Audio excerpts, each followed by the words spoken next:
Welcome to the creative brain of Dean Hawk. Get ready to be challenged, inspired, and equipped to become a better ministry leader.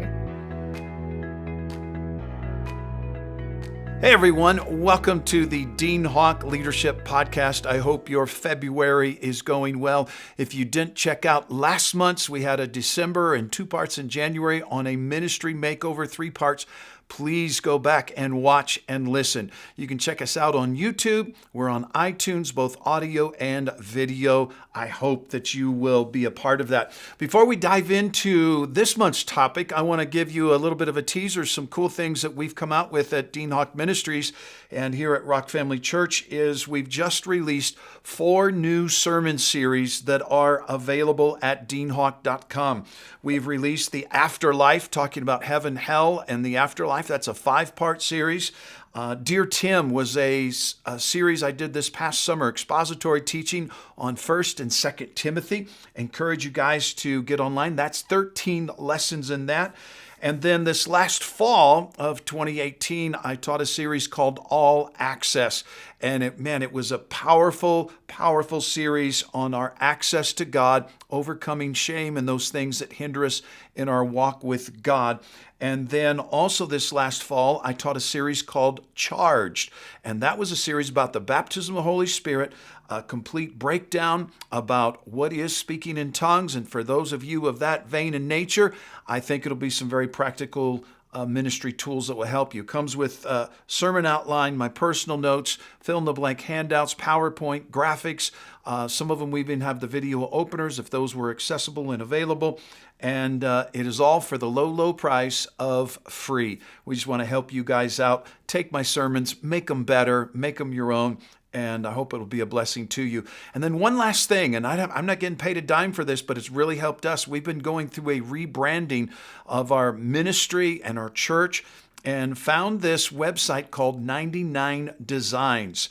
And you can do a logo campaign there, and they've got three different versions. There's a platinum that was $1,300 for a re-logo brand. There's a gold for $899 and a silver for $500. If you go with the top one, it gets all of their top designers from around the world. You give them your concept, you give them your idea. I'm telling you, I was skeptical. I thought they're never going to create a logo that I'm happy with. I'm picky. But I ended up with about 70 designers submitting designs and then redesigns after I said what I like and I don't like. I ended up literally with over almost 300 ending pieces of graphics arts pieces to choose from. So if you ever want to remodel, redo your look, that would be a great place to start. All right, this month we are talking about leading with your heart. Leading with your heart. And what does that look like? Well, Forbes magazine years ago came up with a list of 6 reasons that your best employees leave. And employees don't leave companies, they said they leave managers. And top 6 were no vision. Successful managers sell their employees on a vision of the future. Secondly was no connection to the big picture. Gallup concluded that the best workplaces give their employees a sense of purpose. They help them feel like they belong and enable them to make a difference. Thirdly is no empathy. And so we need to, as leaders, take the time to listen to our people. And by leaving our door open to employee concerns, suggestions, and leaders encourage them to feel that they have a stake in the organization that considers them important and cares enough to listen to them. The fourth reason was no motivation. The extrinsic and the intrinsic motivators. Let me give you the breakdown of that. The extrinsic motivators consist of traditional carrot and stick rewards such as a cash bonus or punishment. The intrinsic motivators are internal desires to do good work or create a successful product.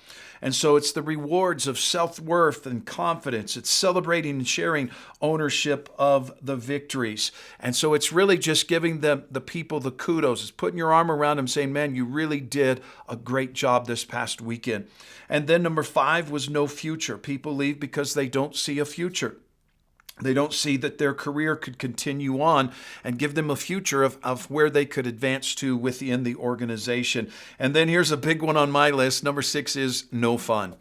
People have to enjoy what they do and why they do it. And so make sure that you're creating a culture, that it's a fun atmosphere. Yes, even at church, to be involved with. And so what does it mean to lead with your heart? This has been my leadership style going on almost for 38 years this year. And the challenge question is this, is when you walk into the room, when word spreads that you, the leader, are coming into the building, you're coming into the room, you're coming into the conference room for the meeting, does the atmosphere change? And if so, does it bring it up or does it turn it down? I've been around various kinds and types and models of leaders over the many, many years and been a part of many different staff sitting in on their staff meetings. And you could sometimes feel the culture change of, oh no, here she comes. Oh my gosh, everybody get ready, get on bar. And then the other leader would come in. It's like, oh wow, pastor's here, leader's here. And they're excited to see them. And so I know we always think the best of ourselves, but I want to pick on Rehoboam as we go back into 1 Kings chapter 12. And we see that Rehoboam went to Shechem, for all of Israel had gone there to make him king. And as they gathered together, they brought the leaders together, and Jeroboam and the whole assembly of all of Israel went to Rehoboam and said to him, Rehoboam is going to be announced as king. And it says, your father put a heavy yoke on us, but now lighten the harsh labor and the heavy yoke he put on us, and we will serve you. And Rehoboam answered and he said, I'm going to go away for 3 days and let me think about this. Let me consult. Let me get wisdom. And so King Rehoboam goes to his elders that had served his father during Solomon's lifetime. And they said, how would you advise me to answer these people? And in verse 7, it says, they replied, if today you will be a servant to these people and serve them and give them a favorable answer, they will always be your servants. But it says that Rehoboam rejected the advice of the elders that they had given him, and he consulted the young men who had grown up with him and were serving him. And he said, what's your advice? And the young friends came and said, these people have said to you, your father will put a heavy yoke on us, but make our yoke lighter. Now tell them, my little finger is thicker than my father's waist. My father laid on you a heavy yoke. I will make it even heavier. And my father scourged you with whips. I will scourge you with scorpions. And he followed the advice of the young men. And he laid out this advice. And we see that the result was that as King Rehoboam sent out Adoniram, that guy who was in charge of the forced labor, all of Israel stoned him and put him to death. And it says that King Rehoboam, however, managed to get in his chariot and escape to Israel. So Israel has been in rebellion against the house of David to this day. Well, here's the two big questions, the two options we have as leaders. Lead with a heavy hand or a humble heart. Lead with a heavy hand or a humble heart.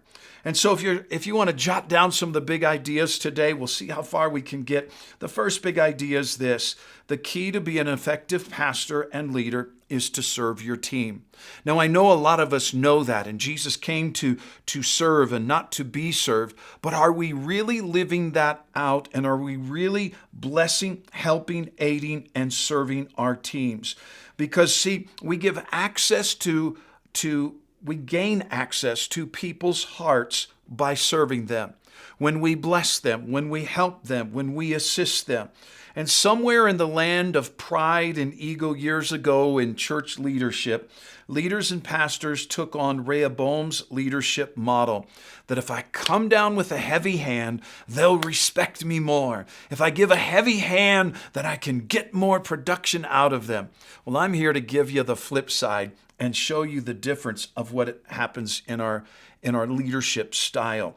And so the second question to ask yourself is this: what is the motivating force that causes members on your team to follow your leadership? What is it? What is the motivating force? Now, don't ask yourself this opinion. Find out from your team members. What's the motivating force? Is it fear? Is it finances? Is it compulsion or obligation? Or is it love and loyalty and devotion and commitment? I love the words of Ruth. She replied, "Where you go, I will go, and where you stay, I will stay, and your people will be my people, and your God will be my God. Where you die, I will die, and there I will be buried. May the Lord deal with me, be it so severely, if anything but death separates you and me." Well, no one's going to be willing to die for you as a leader unless you're leading with your heart, unless they know and understand the heart of your direction. And see, too many times I see leaders use the trump card, so to speak, of well, if you don't change, you're going to get fired. And here's what happens. After you throw that card out so many times and you don't fire them, your word loses value. And I'm not saying that that's a model to use, but I see leaders, they want to make it serious. They want a threat. And so for a small infraction, they pull out the massive hammer to deal with a very small issue. And they make threats because they're trying to rule and govern by fear. And so I like to take the approach of Jesus. If you're taking notes, the third thing is esteem them as friends. Esteem the people you serve, the people that serve with you. Esteem them as friends. Jesus said, "Greater love has no one than this, than he laid down his life for his friends. You are my friends if you do what I command. I no longer call you servants, because a servant does not know his master's business." Could we say a servant does not know his leader's heart? Instead, I have called you friends, for everything that I have learned from my Father, I have made known to you. And so what was Jesus saying? If we expose our heart to the people, then they're going to grasp and they're going to come into our inner circle and they're going to be more committed to us and they're going to respond to our leadership. Now, the counterbalance to that is, well, if you get too close to your people, they won't respect you. Well, that's where you as the leader has to maintain your leader role. Yes, if they come in, "Oh, we're buds. I don't have to do what you say because we're friends," right? No, that's where you have to take off your friend hat and you have to say, "I'm sorry, you're using our friendship to come in less than the expected performance that is there." And so if they can't respect that friendship, maybe you're going to have to pull back. But here's what I have found with my staff. When they hear and know my heart, when they hear what's going on in me and they know about my life and I know about their life, there becomes a formation of a knitting of hearts together of one mind, one spirit, and one purpose. And then number 4, we have to expose our heart and allow ourselves to be vulnerable. You know, if I was going to receive a heart transplant, they're going to take a saw and they're going to cut my sternum, and then they're going to take some rib spreaders and they're going to pry open my chest. That's after they've made the incision in the skin. They're going to pry my chest open to gain access to the heart, so that then they can remove the old stony heart and put the new heart in. Well, in order to lead with your heart, we have to put the chest rib cage splitter, and we have to spread our hearts open so that they can see and know who we are. Because here's what I have found. If they can't see our heart, then they won't believe the words coming out of our mouth. It feels plastic. It feels not real. It feels pretend when we say, "Oh, I love you," if they've not seen and experienced our heart. I think it's no coincidence that in the book of John recorded that Jesus wept. I think Jesus was being vulnerable and showing his vulnerability, that he was having an emotional moment, that his friend had passed, and he wasn't afraid to show those tears.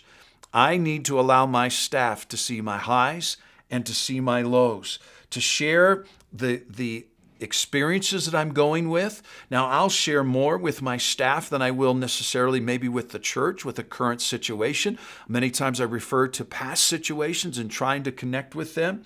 But there were times when I was hurt, I was wounded, I was offended, and I was very transparent with the staff that hurt when that person left the church, that I'm not going to just play tough guy, that, oh, I'm invincible. No, it's when we show our real feelings and emotions that people say, he's real, she's real. I can relate to them and I can connect with them. And so it helps us on both sides, sharing our highs and our lows and our celebrations and our victories. The people I'm going to tell first that this past year we had someone come by the church and drop off a very, very large donation to the church. Well, after telling my wife and us hearing about it, we were actually together when we heard the news. The first people I wanted to tell, I didn't want to wait till Sunday and them hear. I wanted them to hear my joy and my excitement of this answer to prayer. Number 5, we need to build bridges and not walls. Build bridges and not walls. You see, walls defend and hide what's on the inside. Bridges invite people in. Bridges say, how can I build an access between you and me? And so we need to continually ask ourselves, how can I connect with this group of people? It's probably been about 2 years ago I shared this story. My wife was like, I cannot believe you shared that story.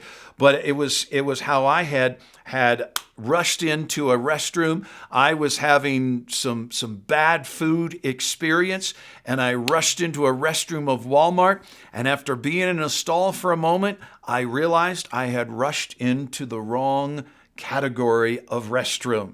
Well, when I shared that story, of course, people are laughing. My face is turning red now if you're watching me, and it's an embarrassing moment. But people go, oh man, I don't feel stupid because do you know what my pastor did? And it breaks down the walls that could rise up between I'm a leader and I'm a pastor, and it says I'm a real person. Many people love Joyce Meyer because she shares real stories on herself, and it builds a relationship and a connection and a bridge with others that I feel, I see, and I experience the same things that you do as well. And then I believe, number 6, we need to grow and demonstrate a genuine love for people. We need to show them our genuine love. So man, with the men in the church, man, I'll grab your hand, shake it, and I'll bring you in for a hug and say, man, I love you. I tell people that I don't even know their name. I say, man, I love you. Thanks for being here today. I want to show people the genuine love of Christ. And I want people to experience that love every time they come to church. And then it's important that we convey the value and the strength of team. And one of my favorite illustrations, we have a bus in the parking lot, as I say that, you know, if I go out there and put a rope or a chain on the front and I'm going to move that bus, I cannot literally move that bus on my own. If it's in neutral, I don't have the energy. But if 10 of us, 15 of us, 30 of us grab onto that chain, grab onto that rope, we can easily do together what we couldn't do individually.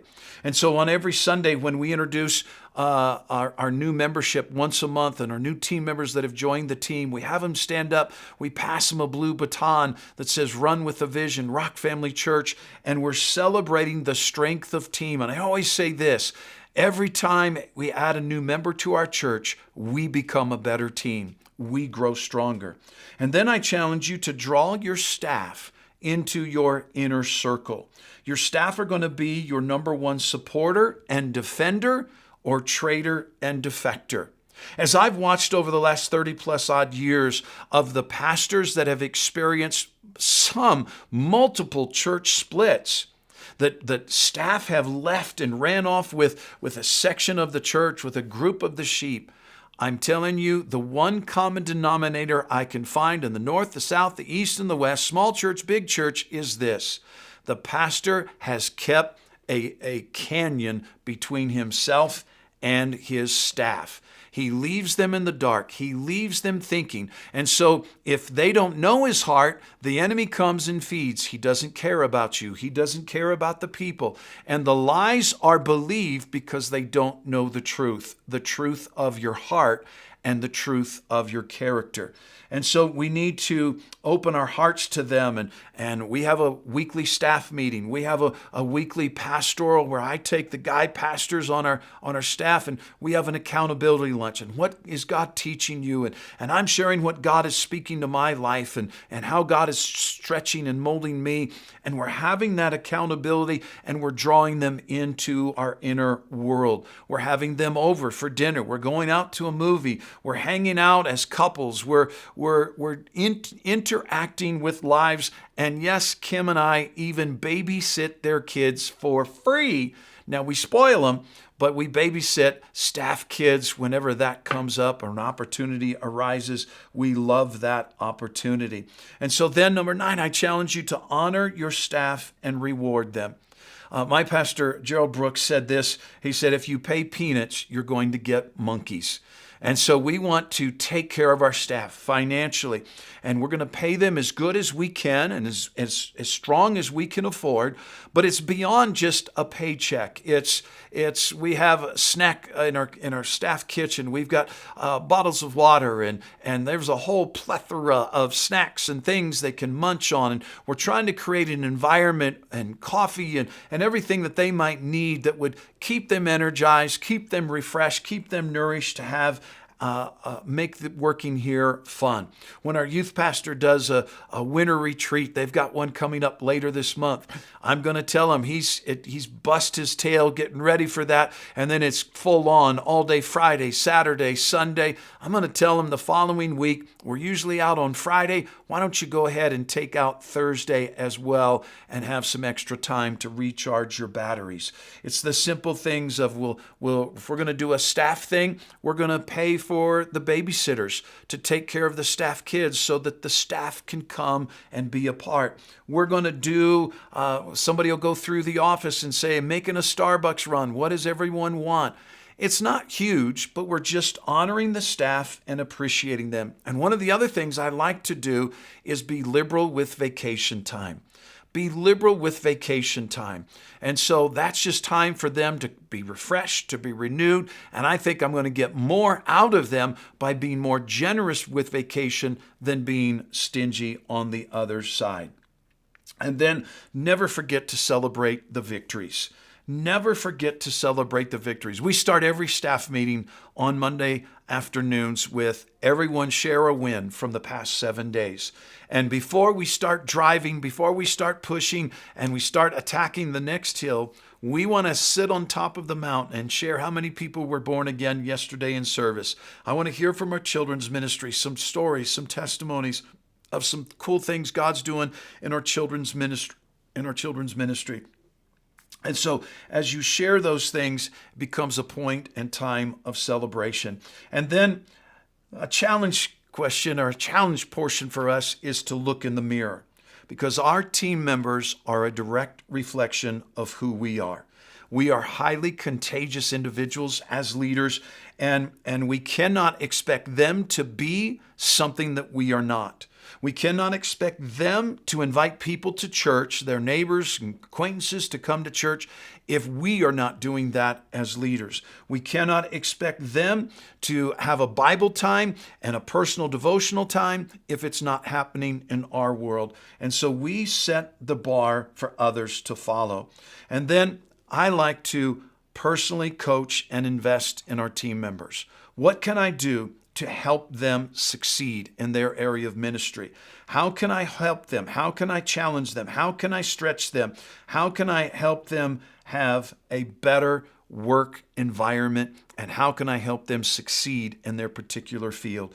And then I'm going to wrap it up with just these 3 things. We have to communicate the vision. Once they know our heart, we communicate the vision. Guys, here's where I want to go. Here's what I want to accomplish in 2019. Here's what's on my heart for the next 3 years. But in order for them to believe the vision, we have to communicate the purpose. So we communicate the vision, where we want to go, and then we got to give them the purpose, and this is answering the why. Why are we doing this? What is our motivation? What are we wanting to accomplish? And we're going in this direction, but what is the ultimate goal here? We just had this discussion with our staff. We're doing a family fun night, and we process through what is the goal. Is this an in-house event, or is this an in-house with an outreach, or is this an outreach focus? And we had to really define the strategy and the goal and the purpose of the event. We came up with a vision. Let's have a family fun night and bring families and kids together and have an experience of families laying down the electronics and having an experience together. And then we had to decide what is the purpose of this? And then thirdly, you've got to communicate the plan. Make sure everybody understands where we're going, how we're going to get there, and this is where we give them the plan, the steps of possibility. Here's why I know it will work. Here's how we're going to get there 3 years from now. And we show them the step-by-step plan that it makes the vision believable and makes the vision possible. So, guys, thanks for checking us out here at the Dean Hawk Leadership Podcast. I hope that you guys are enjoying this. And I want to remind you once again, all of my sermon series and notes are available at deanhawk.com. We will have 2 more. I'm not sure what the staff is preparing for you. We'll shoot you out an email. If you're not on our email distribution and you would like to be a part of that, just send an email to dean@rockfamilychurch.com, dean@rockfamilychurch.com. We'll add you to our email distribution. Our staff will get you on there, and we'll let you know when the new sermon series are available. God bless you guys. Thanks for all you do. If this podcast is helping you in your leadership, I hope that you'll just simply share it with a leader friend, share it with a ministry friend. We just want to help leaders do what they can. God bless you. Thank you for joining us today.